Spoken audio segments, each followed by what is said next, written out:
கிருபைய கனம் பண்ணவும் கொண்டாடவும் பழகணும். 100 ஆடு ஒண்ணு மிஸ் ஆச்சு, 99 ஆடு போட்டோ எடுத்து இந்த 100 சொல்லுங்க, எல்லாரும் நம்புவாங்க. இதுல என்ன குறை இருக்குன்னு சொல்லுவாங்க. ஆனா மேய்ப்பனுக்கு மட்டும்தான், நம்ம இரத்தத்தால மீட்டவருக்கு மட்டும்தான் தெரியும் இந்த கிருபை எனக்கு எப்படி கிடைத்தது, நான் ஏன் சேர்க்கப்பட்டேன், நான் கண்டிப்பா வேணுமா இல்லையே.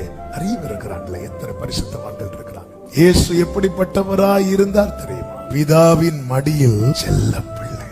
அவர் தரித்திரரானார், மடியில செல்ல பிள்ளைய போல இருந்தார். நாம பாதாள வாசல் பக்கத்துல இருக்கிறோம், அடியில இருக்கிறோம். அடியில இருக்கிற என்ன மடியில வைக்கிறதற்காக மடியில இருக்கிற செல்ல பிள்ளைய பிதாவாகிய தேவன் அடியில வச்சுட்டார். இப்ப ஒரு பாவமாக்கப்பட்ட போது பிதா முகத்தை திரும்புறார். இயேசு துடிக்கிறார், என் தேவனே ஏன் என்னை கைவிட்டீர். பிதா இயேசுவை விட்டு முகத்தை திருப்பின போது அந்த ஒளி எங்க வந்து விழுந்துச்சு தெரியுமா? என் மேல, உங்க மேல. இப்ப சொல்லுங்க, இவ்வளவு செய்தவர் உங்க பின்னாட்களை நல்லா வச்சிருக்க மாட்டாரா?